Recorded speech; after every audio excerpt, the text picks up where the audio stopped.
وہ بھی ایک سرنگ تھی جہاں سے ہم نے تافو اور رحمت کباڑی کو ٹرک میں مال بھر کے روانہ ہوتے دیکھا تھا، اور وہ ٹرک نکلا بھی زمین میں سے تھا۔ میں نے کہا، ہم اس ٹرک میں چھپ گئے تھے۔ ہاں، اوپر کوئی درگاہ بنا رکھی تھی، محسن بولا۔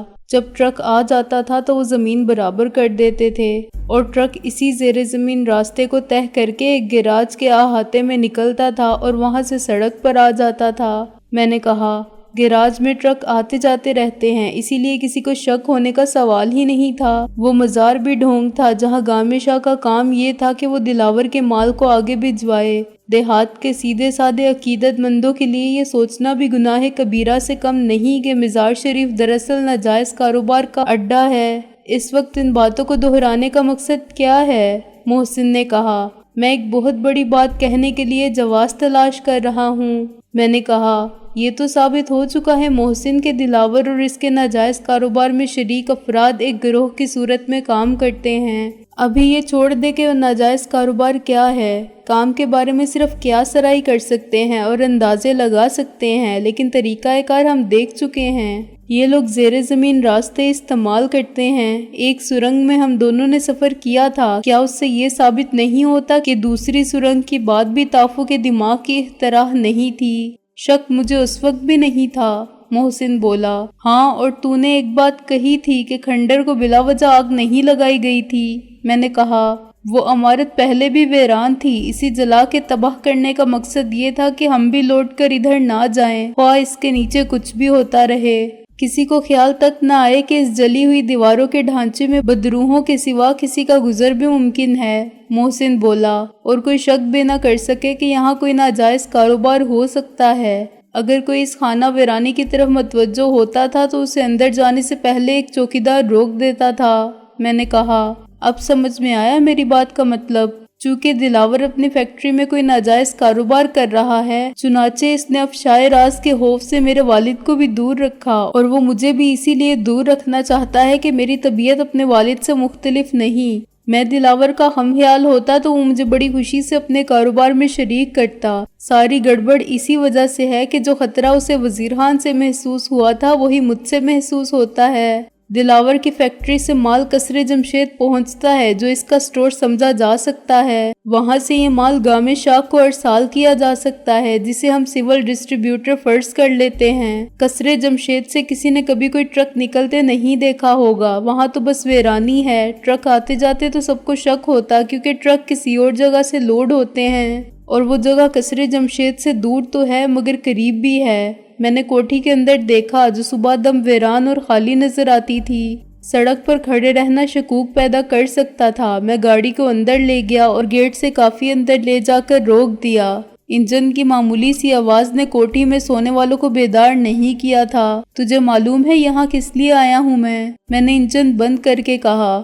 محسن چونکا۔ تو کہنا چاہتا ہے؟ ہاں، میں کہنا چاہتا ہوں کہ کیا قصر جمشید کے تہہ خانے تک جانے والا راستہ یہاں نہیں ہو سکتا؟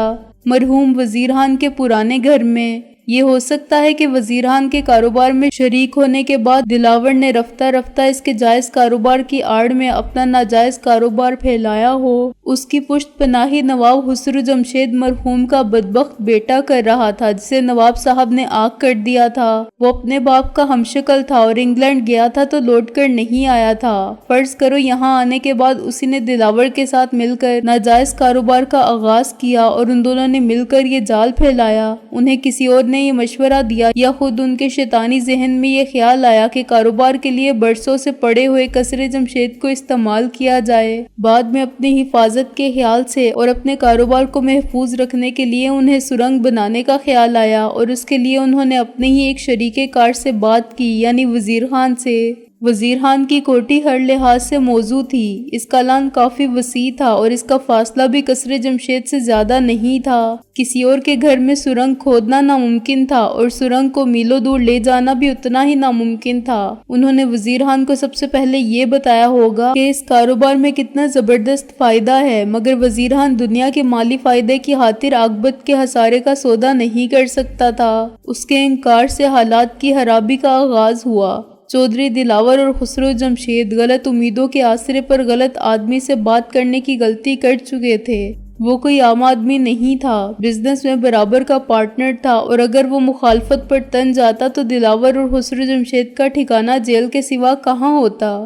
مجھے ایسا لگتا ہے کہ تو نے وزیر خان مرحوم کے حالات کی اخلاق خرابی، اس کی ذلت و خواری، بلیک میل ہونے کے باوجود خاموشی اور اس کے پراسرار موت کا سبب معلوم کر لیا ہے۔ محسن نے کچھ دیر بعد کہا، یہ محض کیا سرائی کی بات نہیں محسن، اس مفروضے کا ایک منطقی استدلال بھی ہے۔ میں نے کہا، فرض کر آج وزیر خان کی جگہ میں ہوتا اور دلاور مجھ سے یہی بات کرنے آتا تو میں اسے کیا جواب دیتا؟ میں اسے ذلیل و خوار کر کے نکال دیتا اور اسے پولیس کے حوالے کرنے کی دھمکی دیتا۔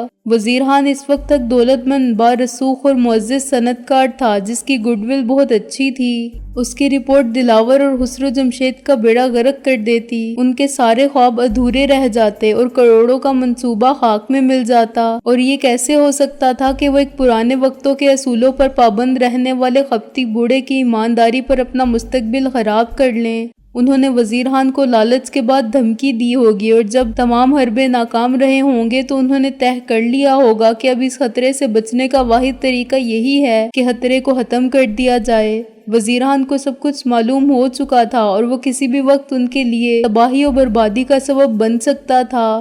آج میں جو کچھ کہہ رہا ہوں اسے تو کیا سرائی کہا جا سکتا ہے، لیکن دیکھ لینا کسی دن یہ ثابت بھی ہو جائے گا کہ میں نے غلط نہیں کہا تھا۔ دلاور اور خسرو جمشید نے وزیر خان کو کاروبار سے الگ کر دیا اور اسے گھر میں نظر بند کر دیا، شاید اسے نکلنے کی اجازت بھی نہیں ہوگی، اس کی ٹیلی فون کی لائن بھی کاٹ دی گئی ہوگی، اور اس کی نگرانی کے لیے دلاور نے پیڈرو یا کسی معتمد خاص کو مامور کر دیا ہوگا۔ انہوں نے وزیر خان کو قتل کیوں نہیں کر دیا؟ محسن نے کہا، یہ بھی ہو سکتا ہے کہ وہ قتل کے ارادے سے پہنچے ہوں اور وزیر خان نے ہاتھ جوڑ کر زندگی کی بھیک مانگ لی ہو۔ وہ اپنے لیے نہیں میرے لیے زندہ رہنا چاہتا تھا۔ میں نے کہا، دلاور اور خسرو جمشید نے دھمکی دی ہوگی کہ یہاں اسے اور ولایت میں مجھے قتل کر دیا جائے گا، اور وزیر خان نے وعدہ کر لیا ہوگا کہ وہ اپنی زبان بند رکھے گا، جیسا وہ چاہیں گے ویسا ہی کرے گا اور ان کے کسی معاملے میں دخل نہیں دے گا، بشرط یہ کہ سکندر بخت کو بخش دیا جائے۔ اب یا تو ان کو رحم بخش دیا گیا یا میر شرافت علی نے پرانے تعلق کا کچھ لحاظ کیا اور وزیر خان کو بچا لیا۔ میر شرافت علی نے دلاور اور خسرو جمشید کے نئے اور منافع بخش کاروبار میں شرکت قبول کر لی ہوگی، چنانچہ اس نے لالچی اور بے ضمیر ہونے کے باوجود اتنا ضرور کیا کہ وزیر خان کی جان بخشی کی سفارش کی۔ اس کے بعد وزیر خان نے اپنے وعدے کے مطابق ہر بات مانی، لیکن مجھے کبھی کچھ نہیں لکھا۔ دلاور اینڈ کمپنی نے اس سے کوٹھی اس لیے چھین لی کہ وہ اسے اپنے کاروباری مقاصد کے لیے استعمال کرنے کا فیصلہ کر چکے تھے۔ انہوں نے مشہور یہ کیا کہ وزیر خان بیمار ہے اور اسے چراغ دین کے گھر منتقل کر دیا۔ اگر یہ سچ ہے تو کتنا خوفناک سچ ہے سکندر، محسن نے کہا۔ وزیر خان اپنی مرضی سے اس نمک حرام چراغ دین کے گھر میں پناہ لینے نہیں پہنچا تھا محسن، میں نے کہا۔ دلاور جانتا ہوگا کہ چراغ دین کے خلاف وزیر خان نے مقدمہ دائر کیا تھا اور چراغ دین نے غبن بھی کیا تھا، مگر اس نظام انصاف کی فنی باریکیوں اور خامیوں کے باعث جرم ثابت نہیں ہوا اور غبن کرنے والا سزا پانے کی بجائے دولت مند بن گیا اور معزز ہو گیا۔ دلاور نے وزیر خان کو اس کے دشمن کے حوالے کر دیا کہ اس کی حفاظت کرو اور اسے کہیں مت جانے دو، کسی سے مت ملنے دو۔ چراغ دین کا گھر وزیر خان کے لیے ایک جیل تھی جہاں چراغ دین جیلر تھا۔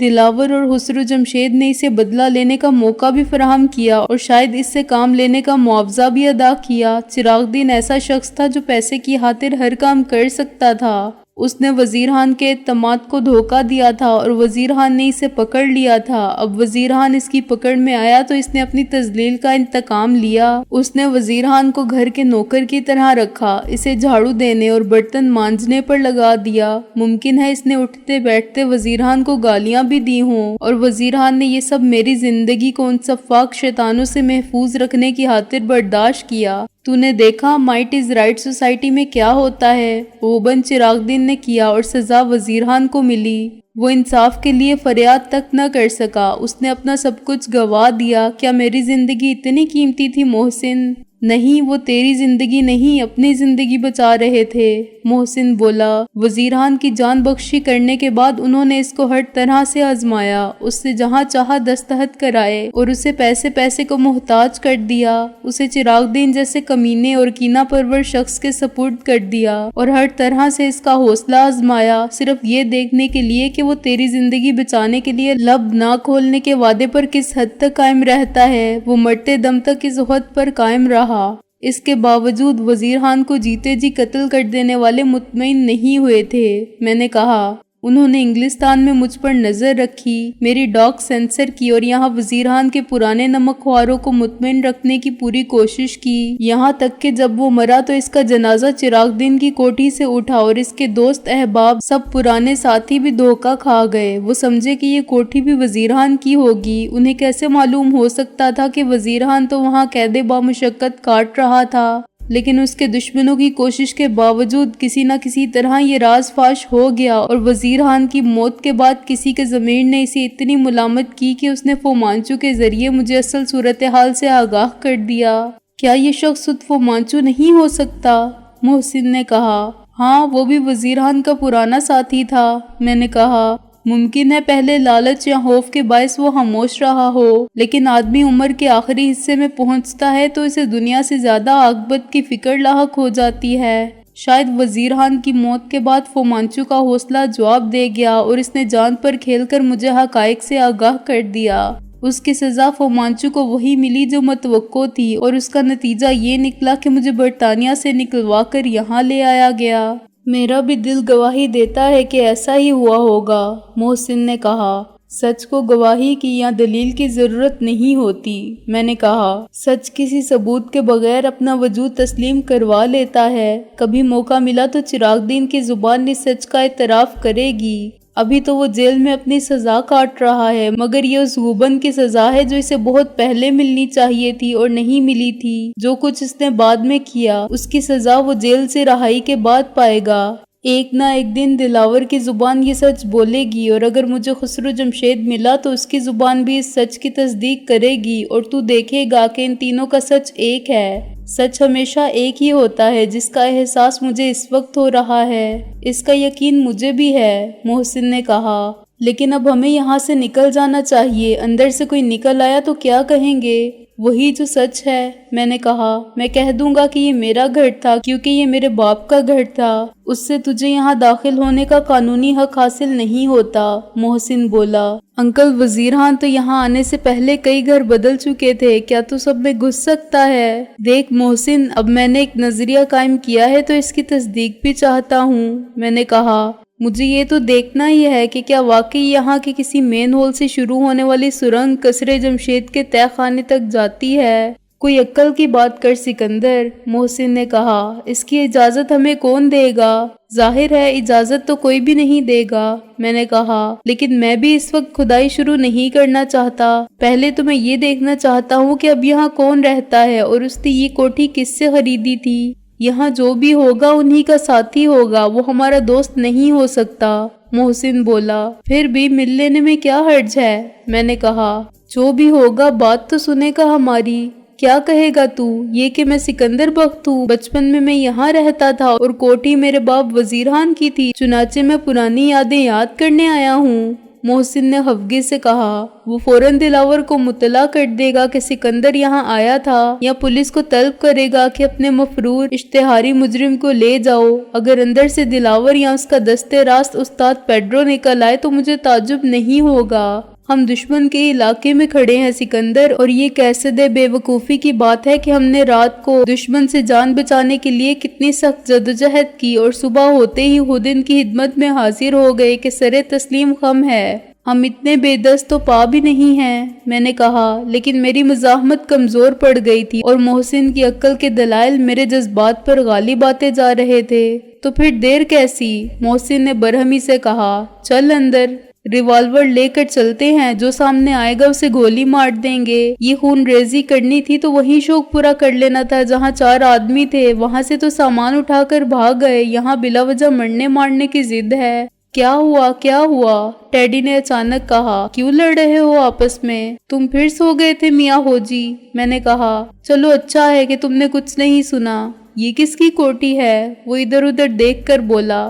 میرے باپ کی، میں نے کہا اور محسن کی طرف دیکھا۔ محسن نے کہا ہے کہ پہلے میرے سسر کے گھر چلو۔ اچھا بھائی پہلے وہیں چلتے ہیں، لیکن اب ڈرائیونگ تو کر، میں تھک گیا ہوں۔ اس وقت تک سورج کافی اوپر آ گیا تھا۔ میں نے گھڑی میں وقت دیکھا، 8:10 ہوئے تھے۔ ہم نے شمشاد کے گھر میں چائے نہ پی ہوتی اور پاپے نہ کھائے ہوتے تو اب تک بھوک سے ہمارا برا حال ہوتا اور ہمیں بہت پہلے وقت کا احساس ہو جاتا۔ میں چابیاں اگنیشن سوئچ میں لگی چھوڑ کے نیچے اترا اور گھوم کر دوسری طرف گیا کہ ساتھ والی سیٹ پر بیٹھ جاؤں۔ میرے ساتھ ہی محسن پیچھے والا دروازہ کھول کے ڈرائیور کی جگہ سنبھالنے نکلا، مگر اس وقت کوٹھی کا سامنے والا دروازہ کھلا اور ایک کارٹون نمودار ہوا۔ وہ 70 سال کا بڑا شخص تھا جس کا جسم ہڈیوں کا چلتا پھرتا ڈھانچہ تھا، جس پر گوشت نام کو نہ تھا۔ سیاہ کھال ہڈیوں پر منڈی ہوئی نظر آتی تھی۔ اس نے بہت پرانا گول شیشوں والا چشمہ لگا رکھا تھا۔ اس کے کارٹون بننے میں اس کے سوٹ کا اور ہیٹ کا بڑا دخل تھا۔ سوٹ کا اصل رنگ شاید براؤن تھا، مگر کثرت استعمال سے ایک جیسا نہیں رہا تھا۔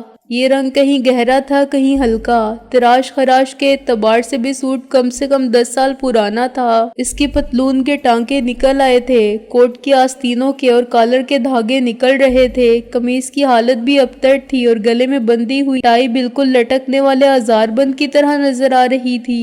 اس کا فلیٹ ہیڈ بھی غالباً کسی انگریز کا چھوڑا ہوا تھا۔ جب وہ ہندوستان چھوڑ کے گئے تھے تو بہت سی ناکارہ چیزیں پھینک گئے تھے اور بہت سی برائیاں ورثے میں دے گئے تھے، مثلاً نسلی تعصب، تنگ نظری، حاکمانہ ذہنیت اور اپنی شہرہ آفاق، لڑاؤ اور حکومت کرو کی پالیسی۔ یہ کالا صاحب بھی اسی دور کی نشانی تھا اور مجھے خیال آیا کہ جب وہ باہر نکلتا ہوگا تو اس حلیے میں مذاق اڑانے والے اسے پاسنگ شو کہتے ہوں گے۔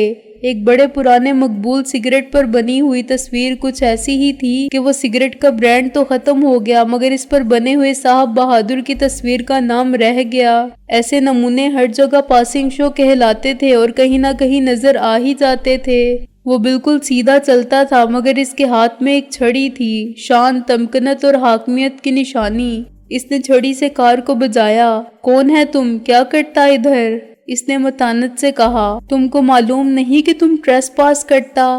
سوری سر، میں نے شائستہ لہجے میں کہا۔ میں کسی طرح اس کی دل آزاری نہیں کرنا چاہتا تھا۔ اگلے وقتوں کے ہیں یہ لوگ، انہیں کچھ نہ کہو۔ اور ایسے یادگار زمانہ لوگ اپنے ماضی کا عکس ہوا کرتے ہیں۔ میں نے وزیران کے دوستوں کو ترکی ٹوپی، اچکن اور سلیم شاہی جوتے میں بھی بڑے کروفر کے ساتھ پیدل آتے جاتے دیکھا تھا۔ وہ مشرقی اور وزاداری کا نمونہ بھی کارٹون ہی سمجھے جاتے تھے۔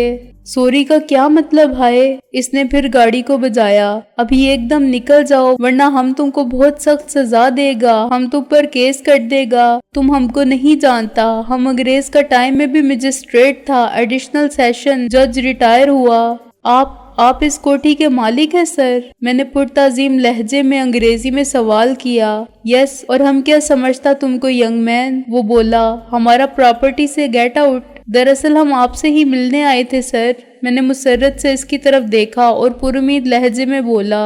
یو سی، پہلے یہ میرا گھر تھا، میں یہاں پیدا ہوا تھا، میرے والد نے خریدا تھا۔ کیا یہ تمہارے والد کا گھر تھا؟ اس نے گورا شاہی اردو چھوڑ کر رواں انگریزی میں کہا۔ یس سر، آج بہت عرصے کے بعد ادھر سے گزرا تو میں نے سوچا کہ دیکھو اب یہاں کون رہتا ہے اور اگر وہ اجازت دے تو میں اندر بھی جاؤں۔ میں نے کہا۔ میں ذرا جذباتی ہو گیا تھا۔ کیا نام تھا تمہارے والد کا؟ اس نے اینک کے اوپر سے مجھے گھور کر کہا۔ وزیران۔ میں نے کہا۔ آپ اس مکان میں کب سے ہیں سر؟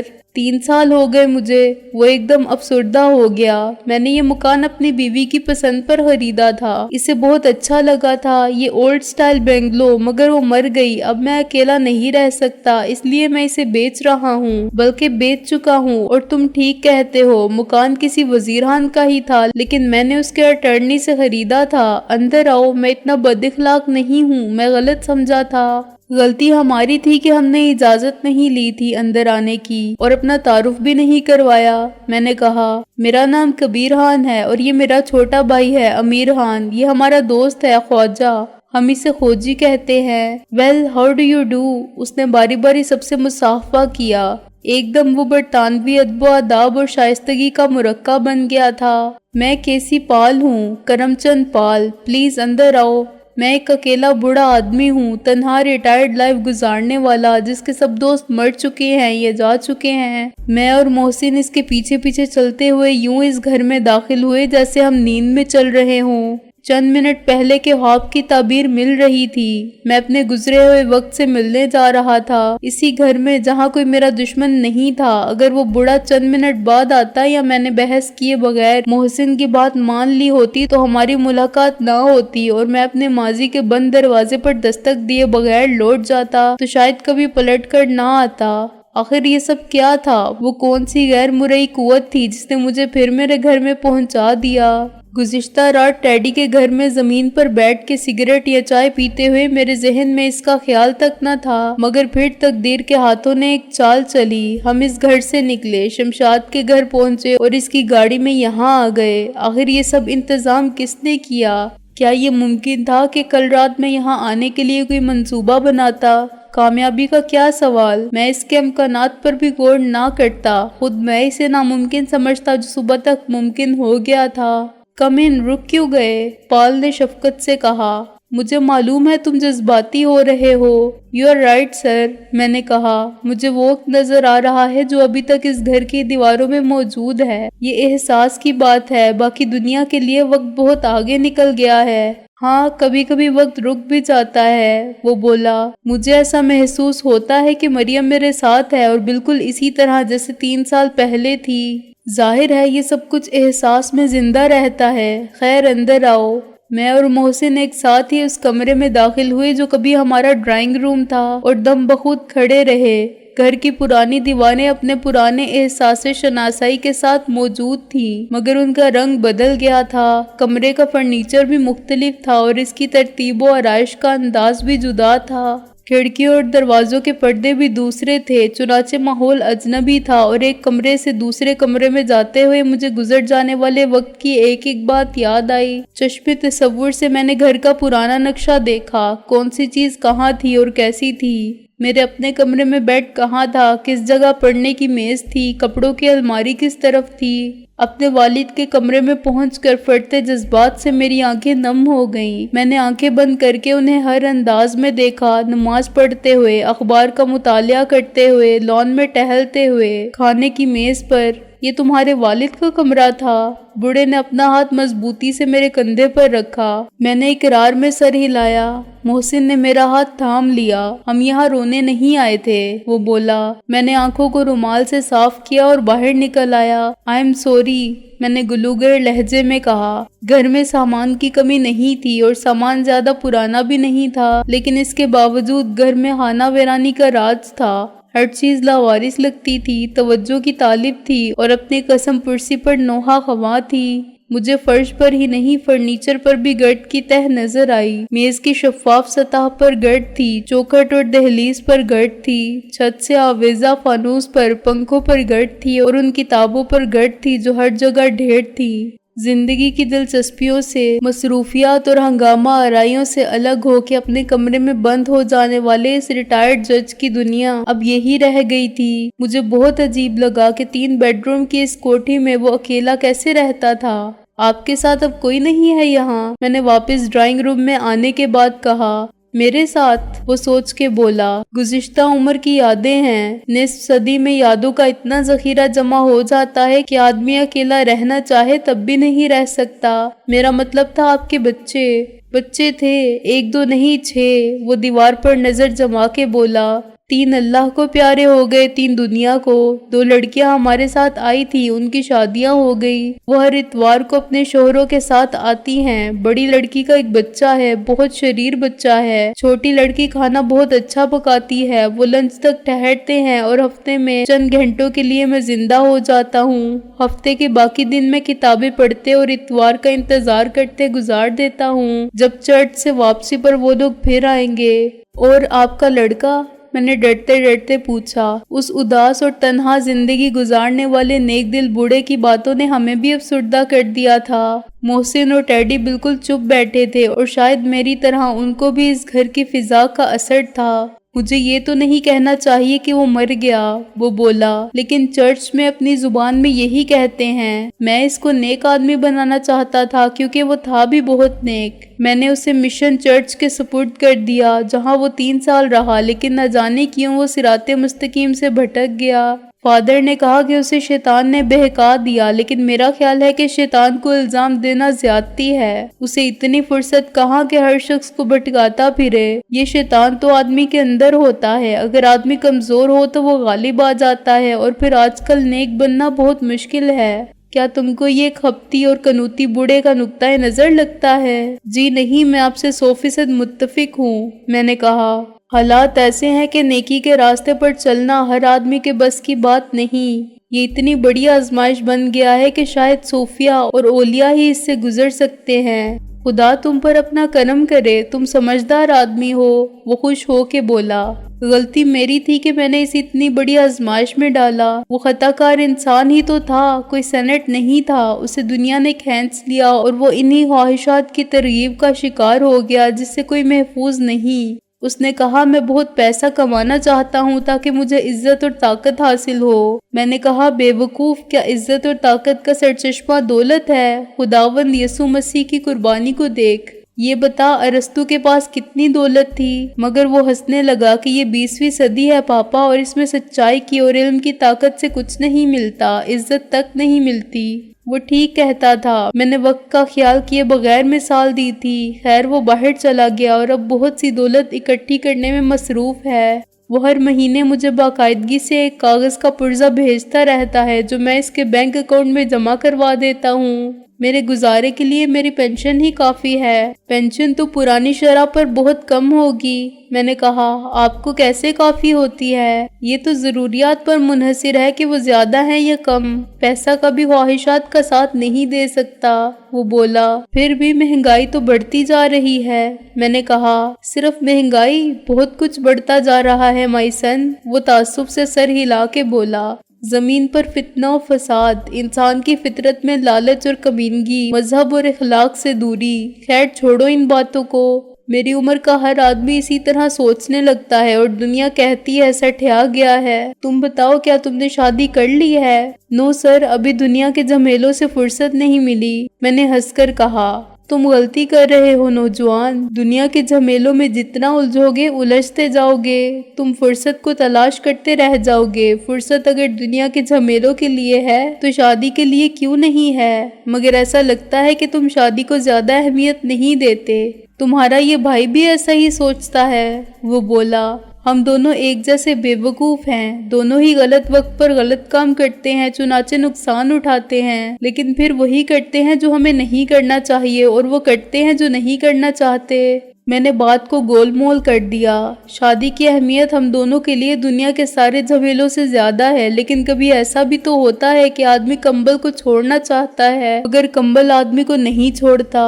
پھر تو تمہارے والد بھی اکیلے رہتے ہوں گے، وہ بولا، جب تم ان دونوں کے ساتھ نہیں ہوتے۔ ہاں اکیلے ہی ہیں، اپنی قبر میں نے کچھ دیر بعد کہا۔ آپ یہ کوٹھی بیچ کر کہاں جائیں گے؟ دیکھو نا، بلاخر تو مجھے بھی وہیں جانا ہے جہاں تمہارا باپ گیا، پھر اس سے کیا فرق پڑتا ہے کہ میری روانگی کہاں سے ہوتی ہے؟ ویسے میری چھوٹی لڑکی کہتی ہے کہ میرے ساتھ رہو، اور اس کا شوہر بھی بضد ہے۔ میرا خیال ہے انہی کے پاس چلا جاؤں گا۔ جو رقم اس کوٹھی کو بیچ کر ملے گی میں وہ دونوں میں بانٹ دوں گا۔ جب سسر بوڑھا اور مرنے والا ہو اور اس کے پاس دولت بھی ہو تو داماد اسے بہت عزیز رکھتے ہیں۔ وہ بڑے مضحکہ ہے اس طریقے پر ہنسا۔ کتنے میں سودا کیا ہے آپ نے اس کوٹھی کا؟ میں نے کہا 5.5 لاکھ میں، وہ بولا۔ میں سامان بھی نہیں لے جانا چاہتا تھا، مگر بعد میں یہ طے ہوا کہ جو سامان میرے داماد پسند کریں گے وہ ان کا ہوگا۔ بہت کم چیزیں ہیں ان کی پسند کی۔ اور خریدار کون ہے؟ معاف کیجیے گا، یہ آپ کے ذاتی معاملات ہیں، لیکن یہ میرا بھی گھر تھا اور میرا اس سے بہت گہرا جذباتی تعلق ہے۔ میں نے کہا کیا یہ ممکن ہے کہ میں پھر کبھی آنا چاہوں تو مجھے آپ کی طرح خوش آمدید کہا جائے؟ میرا خیال ہے وہ اچھا آدمی ہے، ایک ایڈوکیٹ ہے، اس نے جواب دیا۔ وہ کسی کا اٹارنی ہے۔ اس نے مجھے بتایا کہ ناگزیر وجوہ کی بنا پر اصل خریدار سامنے نہیں آ سکتا، اور اس کا فوری طور پر اس کوٹھی میں رہائش اختیار کرنے کا خیال بھی نہیں ہے، چنانچہ اس کی طرف سے مجھے اجازت ہے کہ جب تک چاہوں یہاں رہائش جاری رکھوں۔ ایسا کون بے وقوف ہے؟ میرے منہ سے نکل گیا۔ میرا مطلب ہے اس کو اتنی جلدی کیا تھی یہ مکان خریدنے کی جب اسے رہنا نہیں؟ میں کیا کہہ سکتا ہوں؟ وہ کچھ دیر کی خاموشی کے بعد بولا۔ میں نے پوچھا نہیں، ہر شخص اپنی ضرورت اور مصلحت کو بہتر سمجھتا ہے، ضروری تو نہیں وہ بے وقوف ہو سکتا ہے کہ مکان اس کو اتنا پسند آ گیا ہو کہ وہ مجبور ہو گیا ہو، جیسے میں مجبور ہو گیا تھا۔ اس کے خریدار تو بہت تھے، چنانچہ دیر کی صورت میں مکان کوئی اور خرید لیتا۔ کچھ لوگ بازار سے جو چیز خریدتے ہیں وہ اپنی قوت خرید کے مطابق لیتے ہیں، کچھ لوگ ذاتی پسند کی قیمت ادا کرتے ہیں، شوق کی بات کہہ لو یا حسن نظر کی۔ ایک مکان بھی اتنا ہی خوبصورت ہو سکتا ہے کسی کے لیے، مثلا جتنا تمہارے لیے یہ مکان، کہ اگر تم کو اسے دگنی یا 3 گنا قیمت پر بھی حاصل کرنا پڑے تو تم سمجھو گے پیسہ ضائع نہیں ہوا۔ لاکھوں کی پینٹنگ آخر کیوں خریدتے ہیں لوگ؟ مصوری کا تعلق فنون لطیفہ سے ہے اور اس کی ایک جمالیاتی قیمت ہوتی ہے۔ مجھے معلوم ہے، اصل بات جذبات کی ہے، میں بولا۔ ایک عمارت بھی جذبات کو اسی طرح اپیل کر سکتی ہے جیسے ایک خوبصورت تصویر یا مجسمہ یا کمپوزیشن کرتے ہیں۔ آپ کو معلوم تو ہوگا کہ اتنا بڑا قدردان کون پیدا ہو گیا ہے اس پرانی کوٹھی کا۔ میں نے کہا، کس کا اٹارنی ہے وہ؟ دراصل میں نے یہ معاملات بھی ایک وکیل کے سپرد کر دیے ہیں۔ وہ بولا، میرا اٹارنی اور اس کا اٹارنی تمام قانونی کارروائی مکمل کر لیں گے، وہی تم کو تمام تفصیلات فراہم کر سکتا ہے۔ مگر تم کیا کرو گے جان کر؟ کچھ نہیں، بس ایسے ہی ایک فضول سی خواہش تھی کہ شاید میں اس مکان کو پھر خرید سکوں، اور جیسا کہ آپ نے کہا اگر دگنی قیمت پر بھی ملے تو کسی نئے یا بڑے مکان کی نسبت مجھے یہی مکان عزیز ہوگا۔ میں نے کہا، آئی سی، وہ مسکرایا۔ دگنی قیمت پر تو اب بھی بیچ دے گا وہ تم کو، اس کے لیے یہ گھاٹے کا سودا نہیں، تمہارے لیے اس کی جذباتی قیمت ہے، اس کے لیے نہیں۔ اگر تم قیمت ادا کرنے کی استطاعت رکھتے ہو تو خریدار کے اٹارنی سے بات کر لو، ایڈوکیٹ A.W. منظر سے۔ کس سے؟ میں نے یوں کہا جیسے دھوکہ میرے کانوں کی ہوا ہے، مگر بالکل خاموش بیٹھے ہوئے محسن اور استاد ٹیڈی بھی بری طرح چونکے تھے۔ میں نے ایک نظر محسن کو دیکھا جو میری طرف سوالیہ نظریں اٹھائے بیٹھا تھا۔ A.W. منظر، بوڑھا ہمارے چونکنے پر بہت حیران تھا۔ مشکل سا نام ہے اس کا، عبدالودود منظر۔ یہ مکان عبدالودود منظر خرید رہا ہے؟ میں نے احمقوں کی طرح کہا۔ کس کے لیے؟ محسن نے بھی جادو کے اثر سے مفلوج ہو جانے والے شخص کی طرح کہا۔ اتنا تو معلوم ہوگا آپ کو کہ وہ عورت ہے یا مرد، اس سے کیا فرق پڑتا ہے؟ عورت بھی خریدتی ہے پراپرٹی۔ وہ بولا، تم لوگ اس حد تک حیران کیوں ہو آخر؟ میرا خیال ہے کہ ہم میں سے کسی نے اس کی بات نہیں سنی اور اسی طرح دم بخود بیٹھے رہے۔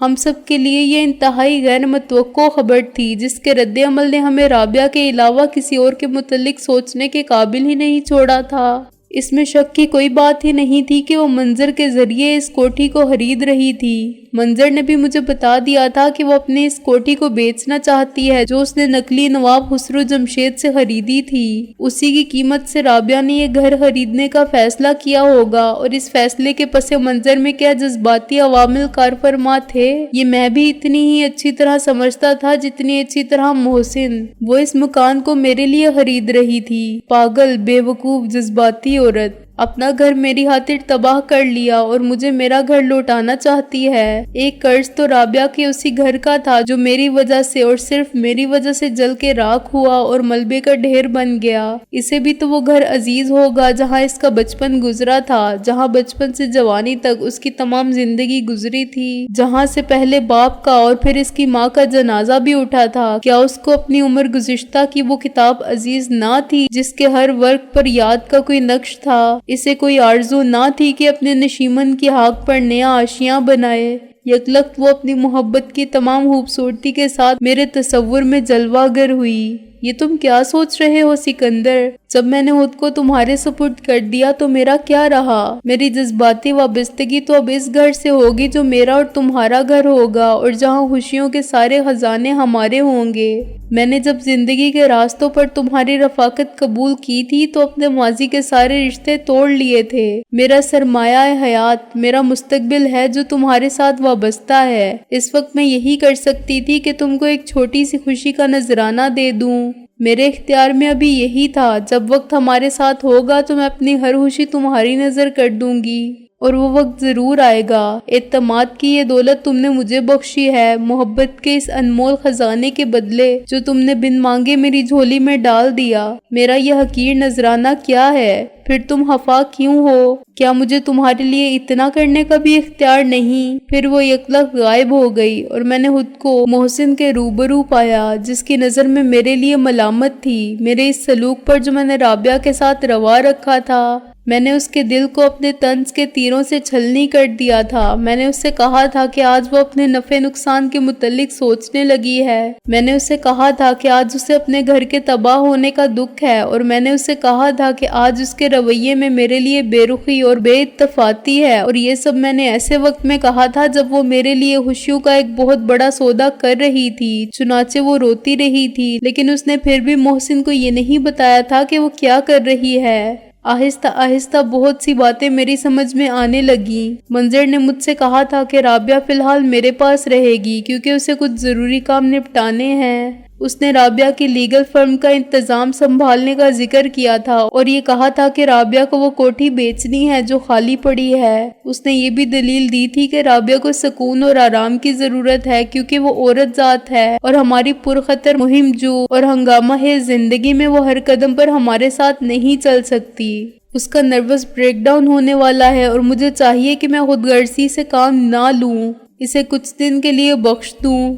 منظر نے سب بکواس کی تھی۔ وہ جانتا تھا کہ رابعہ کیا کرنا چاہتی ہے اور رابعہ نے اسے منع کر دیا تھا کہ مجھے کچھ معلوم نہیں ہونا چاہیے، ورنہ میں اس کے ارادوں کی راہ میں حائل ہو جاؤں گا اور اسے وہ سب نہیں کرنے دوں گا جو وہ کرنا چاہتی ہے۔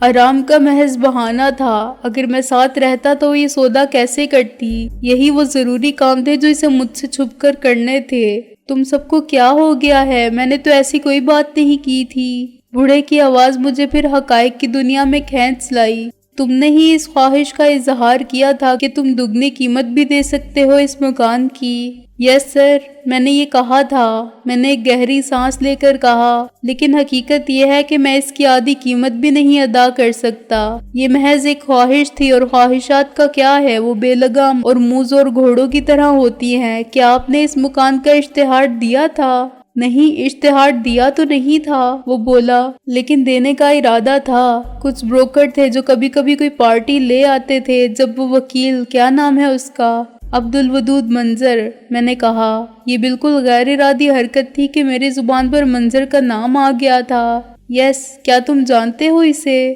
بوڑھے نے کہا۔ جب وہ میرے پاس آیا تو میں نے سمجھا اسے بھی کسی بروکر نے ہی بھیجا ہوگا۔ اس نے پوچھا، کیا آپ یہ مکان بیچنا پسند کریں گے؟